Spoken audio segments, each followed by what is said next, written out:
Alright guys, this is our starting position. Now, as much as I understand here, it says support and maintain contact with the right flank of 1st Corps. Buford's cavalry reports a large body of enemy infantry is to your front right, approaching on the Harrisburg Road. You got to hold the positions we have until other units arrive. Von Scheiner's division is stationed at your rear on Cemetery Hill. You may bring them up to your position if necessary. If you are forced to retreat, Cemetery Hill will be your fallback point. Awesome, guys. So there we go. We know exactly what we have to do. And at this point, I'm just looking off in the distance to see if I can spot the enemy troops. This is actually our troops here. These are our troops, I should say. We've got a bunch over here, too. But I believe we're only controlling these ones in this particular area. In fact, we know we're controlling this one. That little white arrow lets us know that that is under our command. And at this point, they're kind of moving into position on their own. I'm going to let them do that, and eventually we will, of course, change up formations here. Let's go ahead and grab the general here. It looks like Brigadier General Alexander Schmiffelnig. And General Schultz, I've arrived to Blücher's Knoll to my front, which has caused the rebel brigade to your front to move on my position. To my right, at least 2 rebel brigades are advancing in force. My small division cannot hold this position alone. I need the support of General Krasnowski's brigade quickly. All right, there we go. So we're going to try to bring some support to this guy. Now, I'm going to take a look here off in the distance. As you can see, we also have troops over here. We've kind of got them spread all across the map, and what I want to do is find the enemy positions, and over here I already see a tremendous amount of enemy positions, although I don't necessarily see any victory points. That being said, I'm pretty sure that's exactly where they want us to head. So we're actually going to do this step by step. Now, what I generally do is take the general to move the men, because it's just a lot faster, but in this particular battle, I'm actually going to move the men on my own to see if I can get a more effective field of fire. So let's start moving our guys up. There we go. We'll actually go ahead and grab our general and move him in this general direction, of course, making sure, of course, that our guys stay in line formation. But we really need to move most of these guys up by ourselves, and we've even got some artillery here we can use. So let's go ahead and hit the enemy's left flank.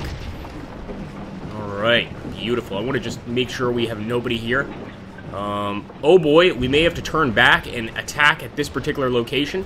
Thankfully, we already have some actually troops here that are prepared to defend. So we're going to go ahead, guys. So we can actually attack on multiple fronts.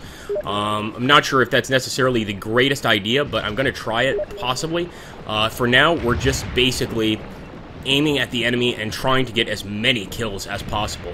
I'm going to go ahead and put my guys in a line formation, of course, and at this point we could start responding to the enemy fire. We just can't let them take this location right here, and I'm pretty sure we could stop them from doing so. So let's go ahead and move up. Once again, line fire.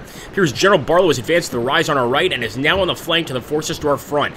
Baxter's brigade is barely holding to our left, and my division is spread too thin. Your orders, sir? Well, you're going to be fighting, my friend. It's pretty much that simple. And you're going to be fighting quickly. Now, as you can see here, we've got our men moving up. Now, I'm actually going to wheel to the left a bit. I don't like the way they're set up, so let's wheel them there. That's a lot better. And we're going to bring some more men up this way, too. Another brigade, essentially, to assist in defending. And we actually have a kind of high ground here. That's one of the reasons I think this is a great defensive location. So let's move up there. We're going to move these guys right here, over here. And we just want to get to that battlefield quickly, guys, because if the Confederates get too close, we're going to have serious problems. There we go. Beautiful. Our boys are already opening up on these Confederate troops. As you can see, they're trying to move across our field of vision, and I'm hoping that we can take them out and stop them from advancing into this area. Let's actually take a look at the brigade that's fighting here. It is the 68th New York. Some of my own countrymen, or I should say statesmen in this case. We definitely want to go ahead and grab this guy and move him up even more. So I'm going to put him over here. I do like the fact that the artillery is this close to the enemy, but I actually would like to put it somewhere like there. And let's grab these guys. Put them over here. We can't have the enemy flanking us on the left side. Same with these guys right here. Alright, and I'm going to go ahead and once again do a line formation with them. Beautiful. At this point, guys, we are doing our best to throw lead down the hill. We want to keep this hill position if we can. And actually, we have a few more brigades on the other side of the battlefield. Not really the other side of the battlefield, but fairly close over here. And if we want to bring them in, we certainly can, but I think this is going to probably make do. We just want to make sure that every single one of these guys is on the battle line and is firing at the enemy. There we go. We've got already this unit firing. That's awesome. We've also got this guy firing, and they're definitely doing their jobs to defeat these rebel bastards. Whether or not they can is a whole nother story. I want to make sure that our general is very, very careful back here. Of course, our generals can get hit in this game and can go down, just like in every Scourge of War game, and that's a feature that I absolutely love. I'm actually going to move this infantry unit even closer here, so we have one huge line of fire, and actually right now it's looking very well. I'm going to go ahead and give you guys an overhead view. We're managing to hold all locations fairly well. Of course, we could do better, but when can't you do better, right? At some point, I might try to advance. Like I said, this is a scenario, and so far I don't see any victory locations besides the one that we're holding. So perhaps all we really have to do is go ahead and hold this victory location from the enemy. It looks like, look at this, we've got enemy coming in from the east. We're definitely going to need guys to repel that attack, so I'm going to go ahead and bring this infantry unit back. I'm also going to bring this infantry unit back, and I can only hope that these guys at the lines are capable of holding this area by themselves.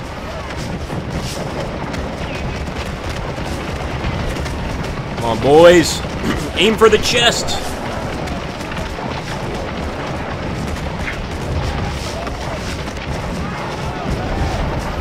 I'm not going to do any charges at this point. It would be way too early in the battle to even do a charge. And it would probably end in utter failure. Then again, I can't say I'm not tempted to rush downhill and smack the enemy.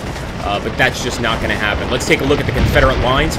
Looks like we've been getting some pretty good shots on them. A few men dead around the actual fences here, and that's definitely a good sign.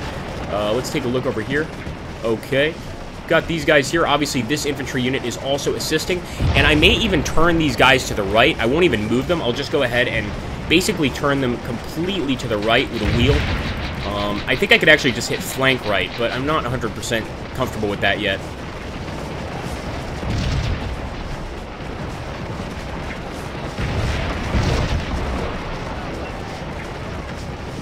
Come on, boys. We need your support. And the enemy's actually crossing the river here, so this would be a perfect time to get some shots.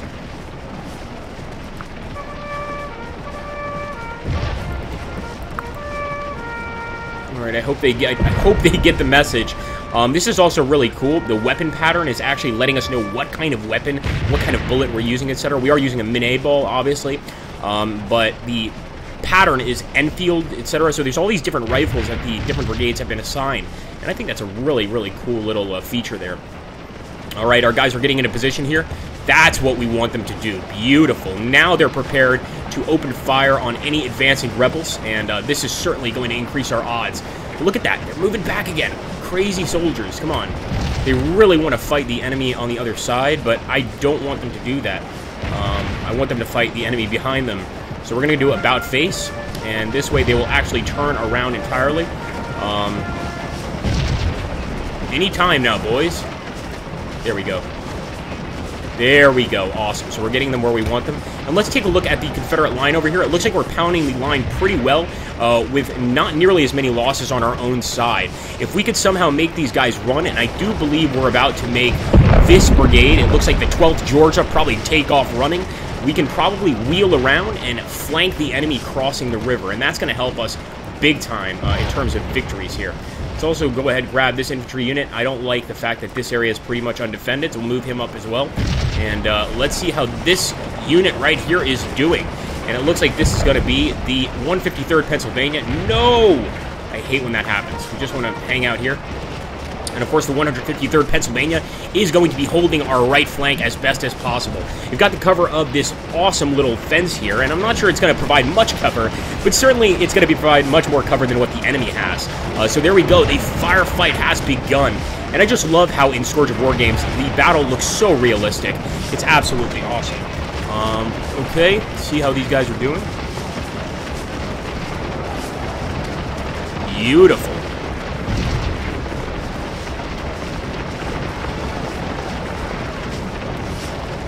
Let's go over here to our main battle line. So far, we're doing great, guys. It looks like some of our cannons are actually moving location. That's probably a good thing, because it means that the enemy is really reacting to that cannon fire and just getting absolutely decimated. Unfortunately, I'm not sure if these cannons are in the best position, but then again, they are firing at these guys across the river, and that's probably a very important job for us right now. As you can see, the Confederates have taken a hell of a lot of hits. Let's get over here to the, what I like to call the cornfield and see what's going on. All right, they're fighting bravely. It does look to me like they may have brought up a new unit here, and this would be the 21st Georgia. Again, I may be wrong, but it does seem to me that those guys are new to the field. And we also have to notice that our guys over here, let's take a look, the 68th New York are taking a lot of hits. This is definitely a fierce fight, and they have got to do their best to defeat the enemy. Anyway, guys, I hope you are enjoying the Scourge of War Gettysburg video. Again, if you want to see more Scourge of War Gettysburg, and if you want to see the continuation of this battle in part 2, make sure to let me know in the comments down below. It always helps the channel when you do that. It always helps when you share it as well. And it looks like right now we're doing pretty good at hitting these rebels. And hopefully we can defend so that the rest of our generals can arrive and we can get a quick victory here in this battle. And there we go. We've actually got some rebels on the run. Oh no, they're just actually getting into a better formation. But at least we're still firing at them. Thank you again for watching, guys. Take care and have an awesome, awesome day.